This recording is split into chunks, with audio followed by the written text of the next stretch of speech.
আরে এই আবেদ আলী তো চলে যাচ্ছে, আবেদ আলীর তো আর কোনো অসুবিধা নাই, যা বানানোর বানাই ফেলছে। আর এই যে আপনার ডাসার উপজেলা চেয়ারম্যান প্রার্থী হয়েছিল, আল্লাহ বাঁচাইছে ডাসার মানুষে, তাদেরকে তরিত তাদের নাম সবার সামনে নিয়ে আসতে হবে এবং এদের বিরুদ্ধে ব্যবস্থা গ্রহণ করতে হবে। আমিও তো বলি মাঝে মধ্যে, অনেক সরকারি কর্মকর্তা, ইভেন ডিসি ধরেন, অনেক বড় বড় কর্মকর্তা, এদের কথাবার্তা আমার শুনলে মনে হয় যে আরে এত ইনকম্পিটেন্ট একটা লোক ডিসি হয় কিভাবে, একটা ইনকম্পিটেন্ট একটা লোক ইয়নো হয় কিভাবে। আমি যখন দেখি তখন আমার হিসাব মিলে না। এখন আইসা ওই সৈয়দ আবেদ আলীর মাধ্যমে আমার কিছু হিসাব মিলতেছে। তাইলে এই চোরগুলা ওই বিভিন্নভাবে ছড়াই পড়ছে। শুনেন, যুদ্ধাপরাধী, মানবতা বিরোধী অপরাধীরা যে যে জায়গায় থাকে আমরা খুঁজে বের করি, এদেরকে দায়িত্ব দেই না। এদের সেই এই চোরগুলা কি কোনো অংশে কম? এরা সারা জীবন দেশটারে লুটতে খাবে। আরে এই আবেদ আলী তো চলে যাচ্ছে, আবেদ আলীর তো আর কোনো অসুবিধা নাই, যা বানানোর বানাই ফেলছে। আর এই যে আপনার ডাসার উপজেলা চেয়ারম্যান প্রার্থী হয়েছিল, আল্লাহ বাঁচাইছে ডাসার মানুষে। 4 দিনের রাষ্ট্রীয় সফরে প্রধানমন্ত্রী এই মুহূর্তে চীনে আছেন।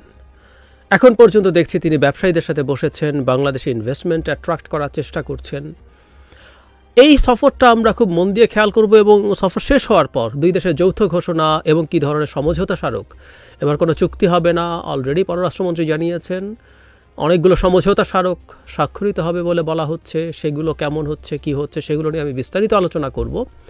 তার আগে একটা জিনিস হয়তো খেয়াল রাখা দরকার আছে, কারণ এই মুহূর্তে সবচেয়ে বড় প্রশ্ন এসে হাজির হয়েছে সরকারের সামনে, কিভাবে সরকারটি ভারত এবং চীনের মধ্যে সম্পর্কের ভারসাম্য রক্ষা করবে। বলা হয় প্রধানমন্ত্রী শেখ হাসিনা দীর্ঘদিন থেকে প্রতিদ্বন্দ্বিতা করছে পরস্পরের সাথে, এই রকম শক্তিগুলোর মধ্যে ভারসাম্য নিশ্চিত করে চলেছেন, করতে পেরেছেন। কেউ কেউ তাকে ক্রেডিট দেন এবং তার পররাষ্ট্রনীতির খুব প্রশংসা করেন। দীর্ঘদিন থেকে আমি বলছি, অন্যরাও বলছেন অনেকেই, সেটা হচ্ছে আপনি যদি দেশের স্বার্থ বিকিয়ে দিয়ে ভারসাম্য রক্ষা করতে চান, তার জন্য খুব বেশি কৌশলী হওয়ার দরকার নেই, খুব বেশি বুদ্ধিমান হবারও দরকার নেই। বুদ্ধিমান আপনার তখন হতে হয় যখন আপনি রাষ্ট্র এবং জনগণের স্বার্থ নিশ্চিত করে ভারসাম্য করতে চান। যদি আপনি যাকে তাকে যে কোনো কিছু দিয়ে দেওয়ার বিনিময়ে ক্ষমতায় টিকে থাকতে চান, ব্যালেন্স করতে চান, এটা খুব বেশি কঠিন কাজ না। কিন্তু ইদানিং যে সমস্যাটা হয়েছে, ইদানিং জটিল হয়ে উঠছে, কারণ সরকার সব কিছু দিয়ে দিতে প্রস্তুত, যে যা চায় তা দিয়ে দিতে প্রস্তুত বলে আমি গভীরভাবে বিশ্বাস করি। কিন্তু এই মুহূর্তে প্রশ্ন এসে দাঁড়িয়েছে যে একই জিনিস একজন চাইছে, আরেকজন আবার বলছে এটা আমার কিন্তু রেড লাইন, এটা আমাকে দিতে হবে।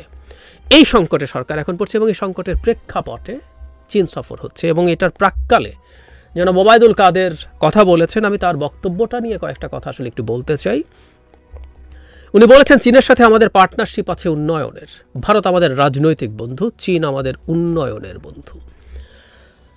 মানে প্রথম কথাটা হচ্ছে রাজনৈতিক বন্ধু আর উন্নয়নের বন্ধু আলাদা করার চেষ্টা করছেন এবং চীনকে একসময় এই ধরনের ব্র্যাকেটবন্দি করার চেষ্টা আমাদের দেশের তথাকথিত আন্তর্জাতিক সম্পর্ক বিশ্লেষকদের অনেকেই করেছেন। চীন তো রাজনীতিতে মাথা ঘামায় না, চীন তো শুধু উন্নয়ন, মানে সে তার লোন দিতে চায়, ব্যবসা চায়, এই ধরনের একটা ন্যারেটিভ আমাদের দেশে আমি অনেককে বলতে শুনে করেছি, তথাকথিত অনেক বিশেষজ্ঞকে। কিন্তু তারা সম্ভবত খেয়াল করেন না শি জিনপিং ক্ষমতায় আসার পর থেকে কী ধরনের ডিপ্লোম্যাসি তারা করছে। সত্যিকার অর্থে আপনি একটা দেশের রাজনীতিতেও ইনভলভড হতে চান, আপনার ব্যবসা এবং আপনার নিরাপত্তা, মানে আপনি কোনো দেশের রাজনীতিতে আসলে কেন ইনভলভড হন, জাস্ট মোটা দাগে 2টো কারণ। একটা হচ্ছে আপনি তার সাথে ব্যবসা করতে চান, আপনি যদি সেই দেশের রাজনীতিতে ইনভলভড হতে পারেন আপনি ব্যবসা করতে পারেন। আরেকটা হচ্ছে আপনার কোনো স্ট্র্যাটেজিক বা সিকিউরিটির প্রয়োজন মিট করে। যেমন ভারত এখন তার শিলিগুড়ি করিডোর বা সিকেন্ডেক বাইপাস করার জন্য তার একটা কৃতদাস সরকারকে দিয়ে ইচ্ছে মতো চুক্তি করিয়ে নিচ্ছে, এটা তার সিকিউরিটির প্রয়োজন, এখানে ব্যবসাও তো হবে না। আবার বাংলাদেশের সাথে ব্যবসায়িক অনেক বিষয়ে ভারত তার ডিল করেছে। গোটা পাওয়ার প্ল্যান্ট আদানির যেটা, সেটা আমরা দেখি অত্যন্ত বৈষম্যমূলক একটা চুক্তি ভারতের সাথে আমাদেরকে করতে হয়েছে। সরকার করেছে তার ক্ষমতা টিকিয়ে রাখার জন্য, যাতে সে 25 বছর ধরে বিরাট বেনিফিটেড হবে। সো এই তো কারণ। সো চায়না রাজনীতিতে ইনভলভড হবে না, চায়না বাংলাদেশের রাজনীতিতে ইনভলভড হতে চায় এই সরকারের সঙ্গে। বিশেষ করে যদি আমরা স্পেসিফিকলি বলি 2018 সালের পর থেকে আমরা খুব স্পষ্টভাবেই দেখছি, এবং এটাই হবার কথা, এটাই হবার কথা। চায়না কোথায় কোথায় কীভাবে পলিটিক্সে ইনভলভড হয়েছে শি জিনপিং সরকারের সময়, সেটা আমি আলাদা ভিডিও করেছিলাম।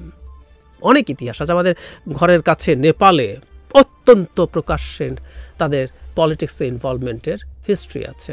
সুতরাং রাজনৈতিক বন্ধু আর উন্নয়নের বন্ধু বলে কাউকে আসলে আলাদা করা যায় না, কোনো বন্ধুও নেই আসলে। উন্নয়নের জন্য সে টাকা দেয়, তার টাকা দেওয়া দরকার আছে, তার এত টাকা হয়েছে, সে বিআরআই করে ওটা দিয়ে সে বেটার গেইনিং করতে পারে। সে এই টাকা যদি অন্য কোনো ব্যাংক বা কোনোখানে রাখে তাতে তার যে আয় হয় তার তুলনায় অনেক বেশি ইন্টারেস্ট সে পায়। তার চাইতে জরুরি কথা সে সেখানকার সরকারগুলো, বিশেষ করে করাপ্ট সরকারগুলোকে কিনে নেওয়া যায়। এই কিনে নেওয়া যখন যায় তখন তার জন্য সব দিক থেকে বেনিফিট। সুতরাং কোনো বন্ধুটন্ধু না, চিন্তার তথাকথিত উন্নয়নের মাধ্যমে ইনফ্লুয়েন্স তৈরি করতে চাইছে। এখন এই জায়গাটাতেই ব্যাপার, সেটা হলো সরকার অন্তত দুটো চীনের আগ্রহের জায়গায় ভারত বাগড়া দিয়েছে। আমরা এর মধ্যে জানি একটা হচ্ছে তিস্তা প্রজেক্ট, যেটা বাংলাদেশ অংশে তিস্তা নদী শাসন এবং সেখানে রিজার্ভার তৈরি, পানি জমানো, ব্লা ব্লা ব্লার একটা প্রজেক্ট, যেটা চীন দীর্ঘদিন থেকে চেয়েছিল। তার জন্য $1 বিলিয়ন ইনভেস্টমেন্ট করবে তারা। এবং চীনের রাষ্ট্রদূত শুধু বারবার বলেছেন তা না, রাষ্ট্রদূত ওই এলাকা ঘুরে এসেছিলেন একবার, ঘুরে এসে তাদের ওখানকার লোকাল মানুষদের সাথে কথা বলেছেন, তাদের সাইকোলজি বোঝার চেষ্টা করছে। সো চীন কতটা আগ্রহী ছিল এটা নিয়ে বোঝা খুব স্পষ্ট। যদিও প্রধানমন্ত্রী ভারত থেকে ফিরে আসার পর চীনের রাষ্ট্রদূতকে যখন জিজ্ঞেস করা হয়েছে তখন উনি বলেছেন যে এটা বাংলাদেশের স্বাধীন ইচ্ছে, যেহেতু তিস্তা নদী বাংলাদেশের, সিদ্ধান্ত বাংলাদেশের। এগুলো ডিপ্লোম্যাটিক কথা আমরা বুঝি। এদিকে মোংলা বন্দরটা নিয়েও চীনের আগ্রহ ছিল, চীন চেয়েছিল সেটা ডেভেলপমেন্ট করতে। কিন্তু এই মোংলা বন্দরও আমি আলাদা ভিডিও করে দেখিয়েছি যে ভারত এই মোংলা বন্দর চায়। ভারতের পত্রপত্রিকায় এসছে, ইকোনমিক টাইমসে, আমাদের কেউ কেউ পাবলিশ করেছে। ভারতের প্রতিনিধি দল রীতিমতো বাংলাদেশ ঘুরে চলে গেছে, মানে এটাও চায়নাকে দেয়া হবে না। সুতরাং চায়নার কোনো স্ট্র্যাটেজিক প্রয়োজন সরকার মেটাবে না, আর চায়না প্রচুর ঋণ দিতে থাকবে। এটা কতটুকু হয় সেটা দেখার আছে।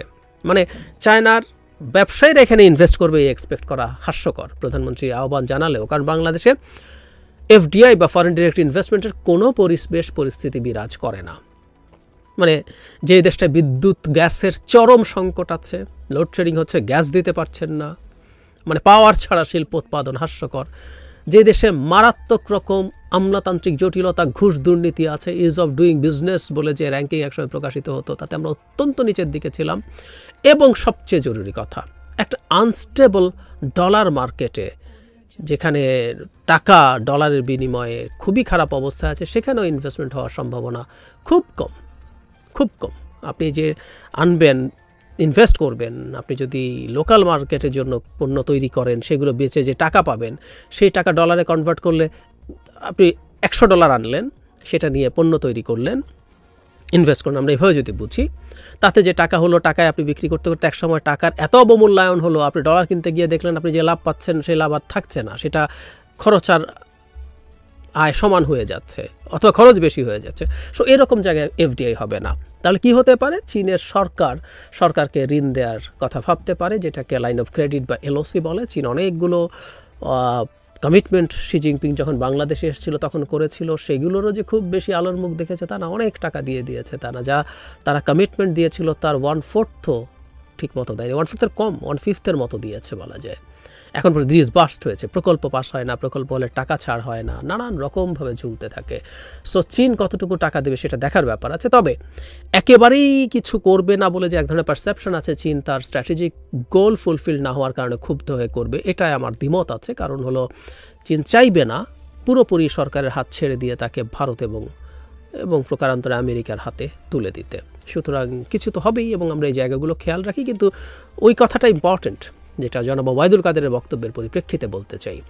যেই দেশ পৃথিবীতে ইনফ্লুয়েন্স তৈরি করতে চায় তাকে রাজনৈতিক বন্ধুই হতে হয়, তাকে রাজনীতিতে ইনভলভ হতে হয়। চীন রাজনীতিতে ইনভলভ বাংলাদেশে খুব স্পষ্টভাবে আমরা দেখছি। আওয়ামী লীগকে যেভাবে অতি উৎসাহী হয়ে তারা এন্ডোর্স করে, তারা যখন আমেরিকার প্রধানমন্ত্রী বা এই সরকারের বিরুদ্ধে পদক্ষেপ নেওয়ার চেষ্টা করেছে, তখন যেভাবে আমেরিকার বিরুদ্ধে তারা মাঠে নেমেছে, সুতরাং তারাও রাজনৈতিক বন্ধু হবার চেষ্টা করছে।